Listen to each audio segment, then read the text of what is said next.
Hello, everybody. It's Heather.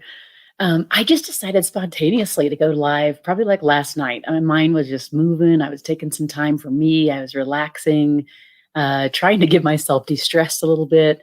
And I just thought, I need to come on. Part of it was because yesterday I put out an article, not an article, actually, it was just a post that talked a lot about connection. And so the other day, actually it was yesterday, I went to the post office and I had my mask on and I um, basically was keeping my distance and trying not minimizing talking to people, afraid, that I might get some droplets on me. The news has got me just a little bit freaked out, I'm gonna be honest. But anyway, my natural inclination is to be close with people, right? To connect with people.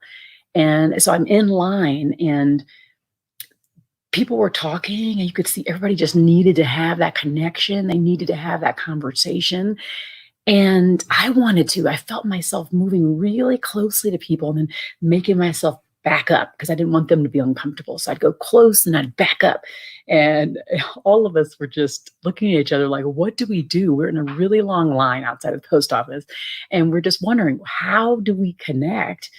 Can we connect? Can we even talk to each other with these masks on? Because you hear so many things about the masks not even working, so that it's futile to wear them unless they're kind of a hospital grade that are custom fit for you.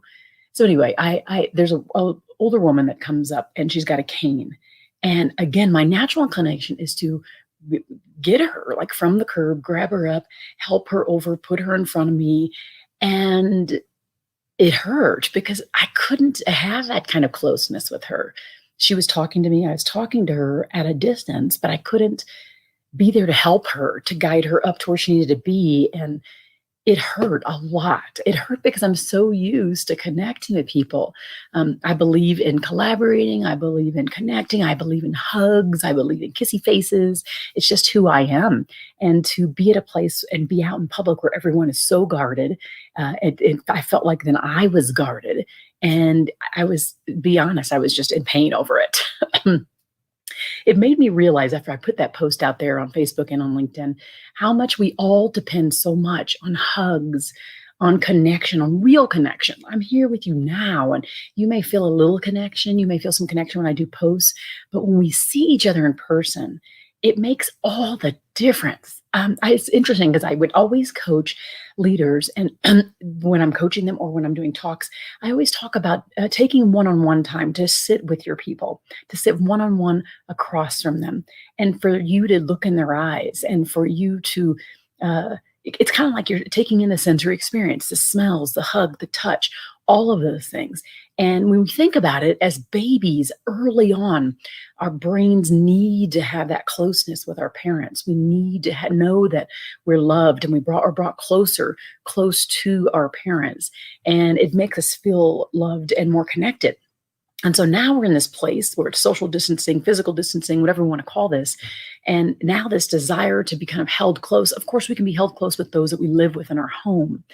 But what I'm finding as an extrovert, and I'm not an extreme extrovert, but I am an extrovert, I feel like I still need to have that connection with people even outside of my home. I need to be able to go see them and hug them when I see them.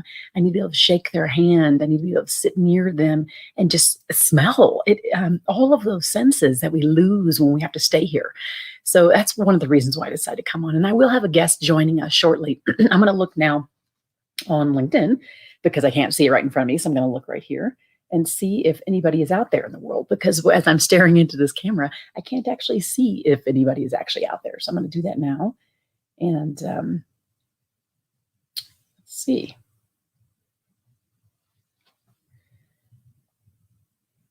Okay, great. There's people. Donna Louise, I can always get you on here. I can always depend on you to be present. Hugs and kissy, yeah, is you. I can tell that by your posts and your responses to me, and I appreciate that about you, actually. Anybody else out there in the world, I see people joining. Please let us know who you are. Where are you joining from? What was it about just my post that made you want to join today? Of course, anybody who reads my posters or just is around me in any capacity knows that I do believe in putting little emojis everywhere. If I see you, I want to hug. I'm going to be close to you. I'm used to that. And I'm just wondering how many other people out there are really struggling with the fact that they can't hug people and they can't sit hip to hip and next to people.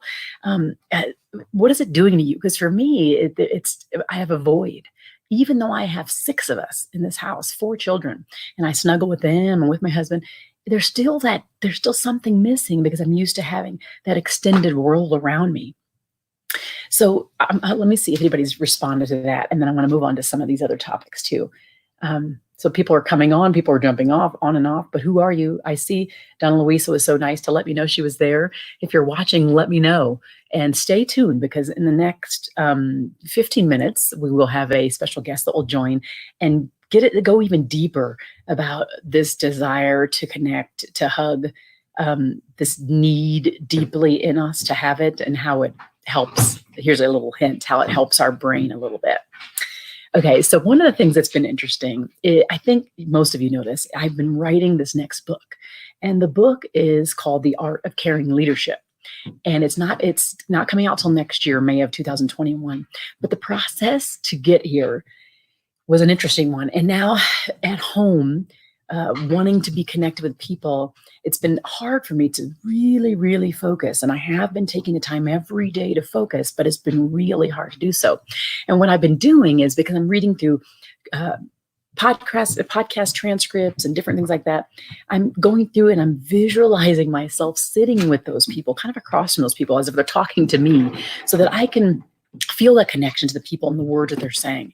So this caring leadership really has kind of come to the surface right now, whether it's people who have a title or just us, everyday people walking around, not managing people or managing people, but we get to choose how we show up as leaders in the world, right? Are we leading people by our example? Are we showing ways to connect with people and basically in ways that we maybe didn't think so before? But are we reaching out? Are we being the lifeline? Are we making sure people don't feel completely isolated? These are some of the things that it's interesting, because they're going to end up making their way inside this next book. And I didn't even think this would be in there. But as I'm doing this, I'm realizing that I need to make sure this voice is in there, and that it penetrates the people that are reading it in a way that hopefully changes them. And so that then in the future, if anything happens, whether it's small or large, that they can overcome it because they are caring leaders. So right now I'm in the process of picking a book cover, and I have a few that I'm getting narrowed down. And once I do that, I'm going to be posting that on LinkedIn, and I'll be posting it on Facebook, so people can actually go in and vote for which ones they think are the best book covers, because I have to land on that book cover, and then we'll be able to start doing pre-orders and stuff on the book based upon my writing. So super exciting to have that process in tow. But at the same time, just know that, like, the struggle is real. The struggle is real for every single one of us. And I'm choosing to be here today because I want to connect with people. And again, I'm looking at myself now. So the connection isn't real, like I talked about in that post. The connection would be real if I could actually physically touch any of you. But in the meantime, we're here for each other, right? Okay, so the other thing that's been really interesting, let anybody in here give me a hoot hoot if you're out there doing distance learning with kids. Because, let's see, Donna Luisa, it is only when I think I can lose someone from COVID-19, I'm reaching out more and touching base. We take our online relationships for granted, and now we need to connect to know everyone is okay. It is true, because I have been reaching out to a lot of people to make sure that they're okay. Hi, Jennifer. Hi. Oh, hugs. I mean, I really want to hug you. I missed you at No Longer Virtual. So, but I'm going to be thinking about you and virtually thinking about this hug until we can actually do it. So this idea of distance learning. So give me a hoot hoot in the comments to say yep, or whatever. Tell me whatever comments you want. But are you distance learning? Do you have children right now that are doing distance learning?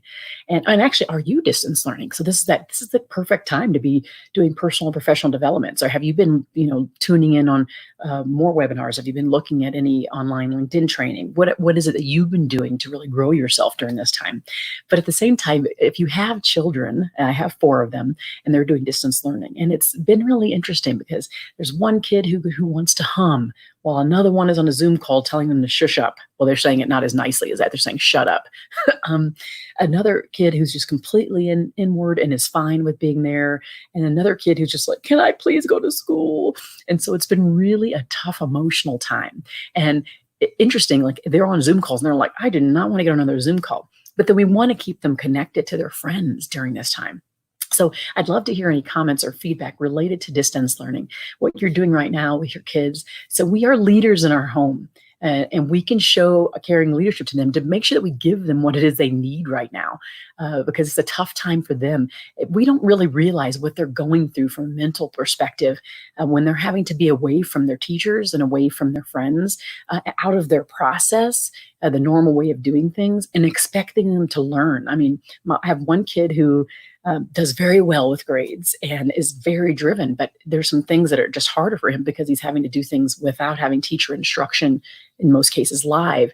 And it's just been hard for him to take it all in. So I'm curious to know, go ahead and comment if you could in the comments, what your experience has been like right now for distance learning with your kids. Anybody there? Ooh, in the universe? Let me see if this is, I want to make sure I'm getting this live.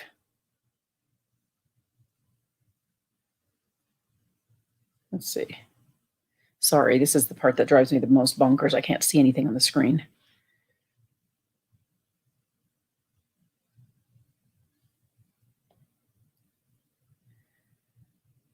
Okay, here, good. We're getting some. Okay, Melissa. Hi there. Yeah, hugs and me and hugs. I have to have the hugs. This is my lifeline. Studying online. So Donna Luisa says, a studying online, almost finished dissertation finally. Wow, now that's a silver lining in this craziness. We can all try to manage to get more done. I have to, like I said, I feel like I'm getting a little less done. I'm getting more done certain days and less done other days because I keep wanting to connect on Zoom calls and things like that. And then at the end of the day, I'm like, I am so exhausted, way more exhausted than I would ever be if I had actually just connected in person with someone. But it's that technical stuff where my face is looking at a screen, the lights are in my way. And so it's, that makes it a little bit more irritating. Anybody else doing distance learning or learning? If you're not doing distance learning with kids, are you learning on your own? What's happening there? Are you feeling like that you are improving yourself? I haven't gotten on. I've been listening to our podcast and I downloaded a lot of audiobooks yesterday so I can listen to those while I'm actually also doing other work at my computer, but with earbuds in. And my husband and I share a virtual, space together, and we always have.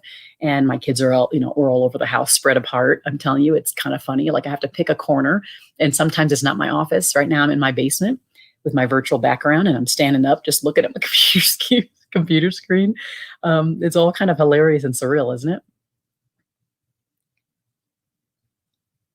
Okay. I can't quite tell if this is if this is live. I'm trying to make sure I keep up with comments, but it's hard to really see if it's active or not. So this idea of connection and the hugs, that I've been getting a lot of people reaching out to me saying, I didn't get that. Could you try again? Technology, don't you love it? I've been getting a lot of people who have been reaching out saying, hugs back to you on the post I did. And which I appreciate. And all it does is make me want to hug them even more, to be honest. But anybody here feel like me, like there's a void there? Like I said, I'm an extrovert. I'm not an extreme extrovert. When we look at the scale, there's the middle. I'm right over that edge of the middle, but I'm not so extreme that I have to be with people nonstop. So I'm curious to know if anybody else out there is filling a void, and what are you doing to fill the void in this time where you have a dog and you're hugging more on your doggy.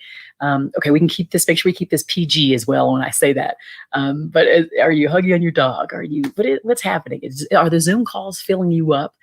Because I like to do them, but they're not filling me up. It's not meeting that physical touch need.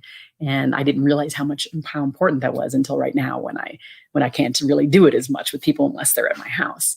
So I'd be curious to know how you feel about that. And I would keep up on here because we have a surprise guest coming on, and she's going to share with us some interesting tips that will make us think. That's another little tip.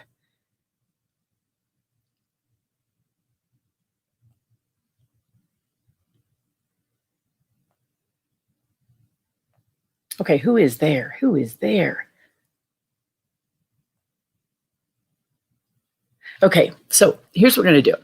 I'm going to, hopefully she'll be joining here in a minute, and then we can talk more about that. One of the things it's been interesting is when I've been doing this whole book cover thing, I have been trying to put myself in the shoes of both men and women who need to hear the messages of caring leadership. And it's been hard, obviously, because I am a woman, and I happen to be somebody who's more empathetic. I happen to be someone who's kind of on the softer side of things. And so I've been trying to send these book cover images to people who I know may not be as soft or squishy, maybe as I am, when it comes to the people side of things, because I want to make sure that the messages that I talk about, that I write about, are actually getting to the people who need to hear them. And the other thing I discovered, this is an interesting thing I discovered just recently. I was sitting out doing a webinar for people, and there are so many webinars right now. I mean, we're almost like an information overload, and maybe even the LinkedIn Live is a little bit of information overload. My hope is that with all the people that are putting stuff out there, hopefully your needs are being met, you're being filled up, and you feel like you are able to get what you need out of it during this time. But I've been also seeing some amazing resiliency coming from the people that are actually on the front line, nurses and doctors and folks that are in ambulances, and all of those folks that are really having a ton of resilience and going out of their way to help people in need, which really does touch my heart. You can't find any better example of leadership with heart than that. And so I've been having people reach out to me with some of those stories. And for my third book, I'll be talking more about like resiliency, adversity based upon my TED Talk. This one will have some elements of that because it's going to be hard not to, especially given this happening right in the middle of me writing it. I would be really remiss if I did not include it. But right now I want to say, give a shout out to those who did join and actually have commented, because it's super helpful when you do that. Well, Jennifer and Melissa and Donna and whoever else is out there, get involved in the conversation. Now it looks like my surprise guest just joined. Super excited to have her on here. She is someone who makes us all a lot smarter. If you ever think of, you're always wondering like why certain things happen, like why do babies need the connection? Why do we feel like we need to have a connection, or why do we love hugs or touch and things like that so much?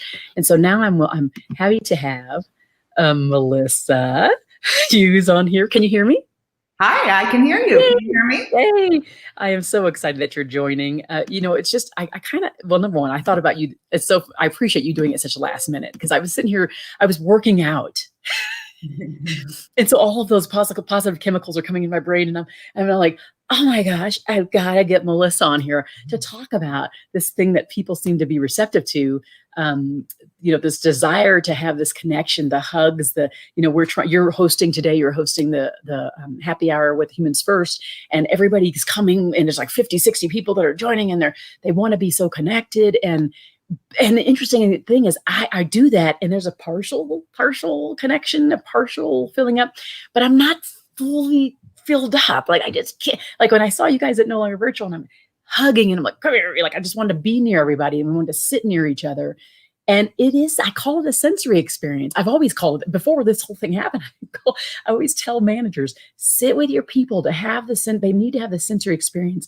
They need to know that you're there for them. And even if you're remote, try to get that connection. So I'd love to hear from you, one of my sweet, sweet friends, more about this idea of, from the brain perspective, what's happening that makes us want to have more of that connection. Wow, now I get to get geeky and Love I'm excited. So there are a couple things going on there. So first of all, we have neural pathways in the brain that are dedicated to human connection. We are wired to connect. And when you think about babies who don't have that connection with a caregiver, a mom or whatever, and they don't have that skin-to-skin contact, they get failure to thrive. And so what happens is those neural connections in their brains don't link up right. That's why it is just so very important.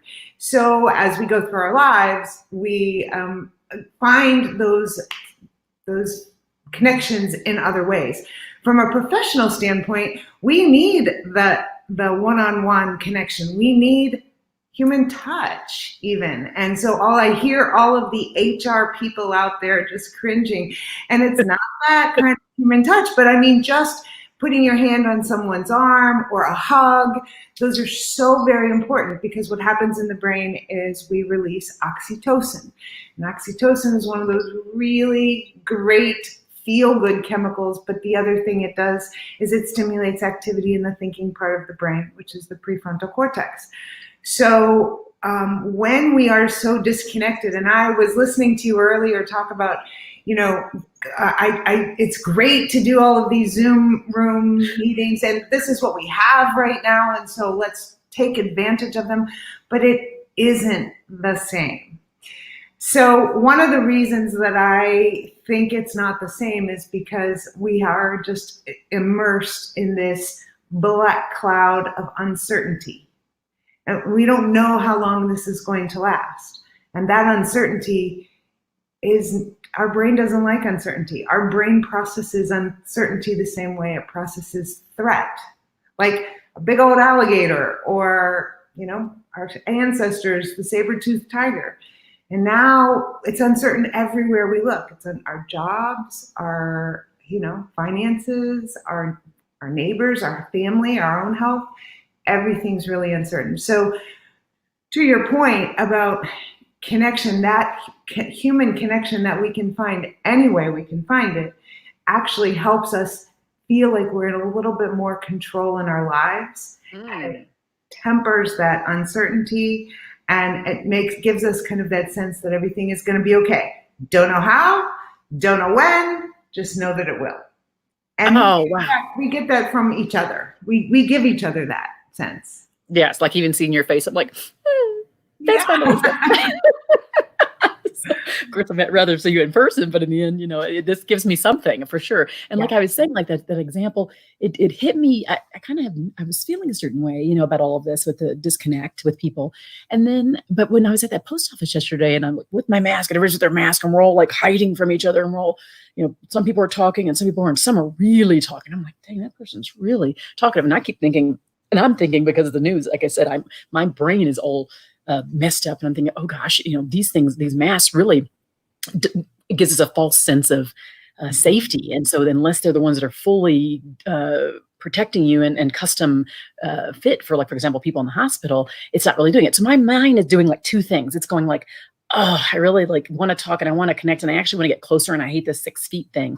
And at the same time, I'm like, but I have 4 kids at home. I got to protect and I got to make sure I keep my distance. And so I have these two, and it's painful. Like I'm standing in this long line and I'm struggling. And I'm like, why is that? Why do I feel such a pull and a tug here? And at some point I could feel myself getting like really close to people. And then I would back myself up and I really close and then back up. I'm like, what is going on here? And I knew it had this idea of this need to be even with anybody at this point. And I live with people. So it's not like, there's, for somebody who lives by themselves, I can see this really being a need, particularly if they already are around people and they get energy from people. But for me, I have people at home and I'm sitting with them at night or whatever, right? But there's something about this extended connection to people outside of your space that really spoke to me yesterday. Yeah, it's so true. I mean, and it's just how we're wired. The other thing to remember is, I've talked about emotional contagion a million times, and we share our emotions, and in a fraction of a second, we can catch someone else's emotions just by looking at them, just by the expression on their face. And now we have all these masks covering up part of our expressions. The good news is that eye contact is almost as good as skin-to-skin contact. So when we cannot have that one-on-one, face-to-face, connect with somebody, really closely, share that hug, when you do get the opportunity to FaceTime or Skype or Zoom or whatever, please, please, please make sure that you're sharing eye contact. You are connecting with that person in a very, very special way, because we don't look at things we don't care about. We do look at things and people that we care about. So we can be very intentional. It's not the same. And we're going to get back to that other place that felt so good. But right now, while we're in this space, we can make some accommodations. And so eye contact is one of them. Oh, I love that because when you think about Zoom, they're like, you're supposed to stare at the camera. You have to stare straight at the camera. And when you and I both do, we do videos where they're like Yeah. pre-recorded. We're looking straight at that camera because we want to make sure that people can see us. But like now, I have a hard time doing that because I thrive on connection. In fact, I remember doing the TEDx talk, and I stood on the stage, and I was frightened. I was so afraid more than anything. There were lights everywhere, and I couldn't see a face. And I was like, "Ah." It was like no face. And I'm like, that is not going to work for me. And finally, I started to kind of look around and peer and find I could see a few people in the front. And I'm like, ah, people, you're Yeah. with me. And I felt like at that point I'm like, now my message is for you people in the front. But before that, like, I don't see how people can do the stages that you can't see anybody. And I know this happens, but I have to find somebody. I don't even care if it's the person who's doing the technical editing or something on the side. I got to find a person. Yeah, yeah, that is so true. Our need for connection is so strong. One other thing that I just want to share too, because this is something that we don't think about. When we think about connecting with another person, we think about talking to them on the phone or having a video chat like this. But we can connect very old school, like drop a card in the mail or a small package in the mail. Because here's what happens. And I just did this not too long ago with one of our mutual friends. Yes. And what happens in my brain is I mailed it on Saturday and I was thinking on Monday, did she get that package? and the whole point of me sending that package was to surprise her and also to make her smile. And then Wednesday night, I got the best text from her saying, oh my gosh, I got this fantastic package. Like, that's a connection that you cannot put a price on. So I think creating those little opportunities to surprise someone and to be a surprise smile in their day, that is something we can all do. Just with a card or, a candy bar, whatever it is, whatever that person's thing is, you can send a little something their way. And that actually makes you feel really close. Part of it is because I know enough about this person to know that I can pop this silly thing in the mail and it's going to make her chuckle. So that person is going to go, oh, she was thinking about me. Like, that feels great. Oh, yeah. So I that's love it. an old school way. Don't forget about the old school ways. Yeah, you did that old school thing, the old school way for one of my kids, and I remember that, and it was like, oh my gosh! And then that same mutual person did something for me where I think it was a TEDx thing. She sent flowers, congratulating me for doing it, and I was just like, wow! Like, it just, again, the people think of you this way, and that they take those actions means a whole bunch. It makes me think of too, when you are volunteering, so people do a lot of philanthropy and they're volunteering and they are filled up more. And I know this is a brain thing again, but they feel like they're filled up more and they're achieving more and they're helping the world when they volunteer. And so do you get kind of similar things that happen in the brain when you're giving like a note to someone and you're dropping something in the mail? Is it similar to what you do when you may be volunteering or helping different people? Sure. I mean, we all want to know that we're needed. We all want to know that we're valuable to another person. And what's the best way to do that?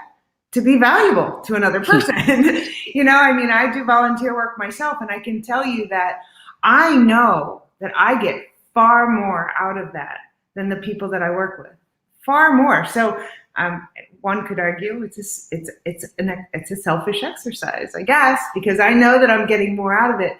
But, it's the same with gratitude. We know we have lots of studies out there that show the giver of gratitude gets far more than the receiver.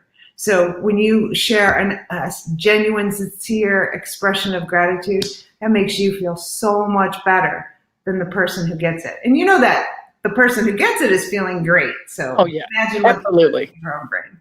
Absolutely. And I have a couple questions or a couple comments. So Donna Louisa says, Heather, this is so great. Sensory experience coming from two girls I'm always inspired by, with a smiley face. Right back at you, Donna Louisa. Thank you. Love that. You just gave me a boost. And look, I'm being filled up right now as we talk. And then Helen Patterson, hello there. So nice to see you too. Thank you for joining in.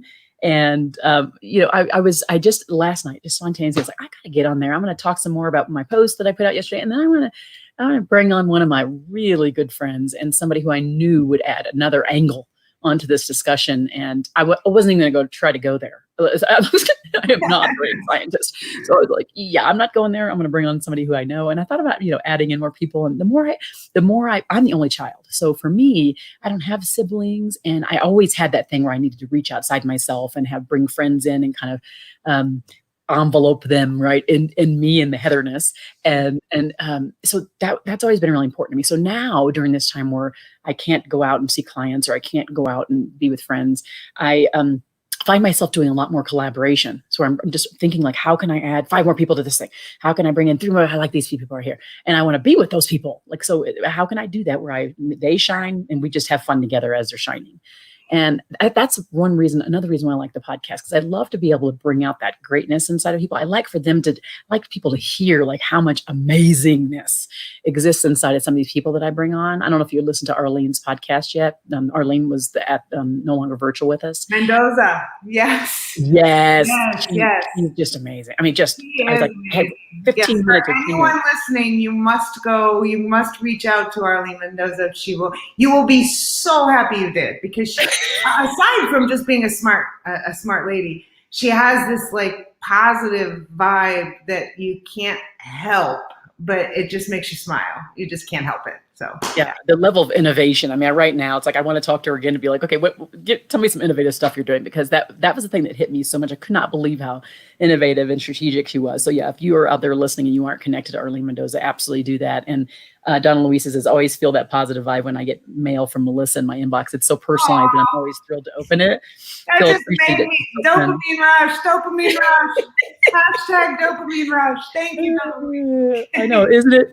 And when you see that stuff, it makes you feel like someone's out there in the world. Like someone's actually listening, someone's actually reading my stuff. It actually provides value to people. And then look, even me just reaching out to you, it's like, oh, yeah, I am needed. And yes, like someone needs just my unique voice. And we all have, whatever that is, we all have that unique voice. So, it's funny because I send a neural nugget out on Friday, and I can't tell you the number of times a complete stranger will respond to that email and say, this was exactly what I needed to hear today, or I'm experiencing this very thing, or I can totally relate to that thing. And it's maybe it took 30 seconds for them to generate, craft that message and send it back to me. But I can't tell you what it does to me. I mean, it's just like, because so much of what we do is digital, and you can't always see, when you and I stand up in front of a group, we get feedback, we get visual feedback. So when we get folks, that respond, or, like Donna Luis' comment today, it's meaningful. We all need that. I'm not going to lie. I need that.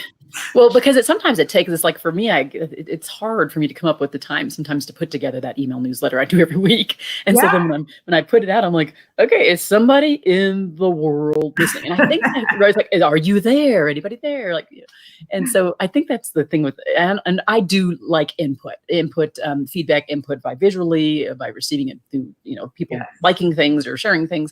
I do like it. I am a recognition driven person, but having said that, I love giving it. I mean, I think I like giving recognition and appreciation more than I like receiving it. Like like you said earlier, I think it's like, it fills me up so much to see someone go, I am kind of special, and it's because Heather said this thing or whatever. Yes, right. Yeah, it's just awesome. I just love it. For appreciation for anybody. So even right now, I'm reaching out to different clients, to prospects, to people, just to anybody going, how are you? And I just haven't seen your voice. I haven't heard from you. How are you? What's going on? With no intent to have anything, but just to be there as just another person who cares. Like they have not been forgotten, right? And in all of this crazy stuff, they have not been forgotten. And some of them, they're facing a lot of hard things. And it's like, oh, shoot, I didn't think about that when I was reaching out to you. I was kind of reaching out to you generally. I was interested, but I didn't really know you had maybe these things going on, or this is something you were facing. And now I really can be there for you. Right. I can't be there next to you for you. Not to steal the humans first tagline or anything, but we are humans first. So, you think about all of our relationships that are our professional relationships. Maybe it's a client or a colleague or a freelancer that we work with once in a while. But we are humans first. And the weird thing about this place that we find ourselves in, we're all in it together. So, you know, for us, I've heard from folks in my past, folks that I worked with at the publishing company. I just got had a phone call with somebody that I haven't talked to in 5 years, like crazy. And you think this thing caused him to reach out to me and say, hey, how are you doing? Just like what you just said, just how are you? Like, we're not doing business together. Exactly. Yeah, and we are humans first. We cannot forget that. Yeah. Oh, I love that. Thank you so much for joining. Yeah, this is not as long as normal, but it is spontaneous. I'm hoping whoever was on here got a little bit of jolt and can help you pep in your step to get you through your day. And I'm going to go now and make lunch. This distance learning thing, I have to go make lunch for my kids because now they expect it every single day. So I'm going to go do that for them and then get back to work after that. But thank you for having me. And time with Heather is always time well spent. I love that. Ooh, that's like that's like a tagline. I like that. I like. And by the way, I just have to say this: I cannot wait for your book to come out. Cannot wait. Cannot wait. Look, I can't either. I just have to make sure I get it done. You will. You will. You have a whole bunch of people cheering you on, and I am one of them. So. Oh, thank you. All right. Well, thanks for joining, everybody, and I'll see you soon. I'll be back on next week with another really special guest. So have fun and keep your chin up. Thanks, everyone.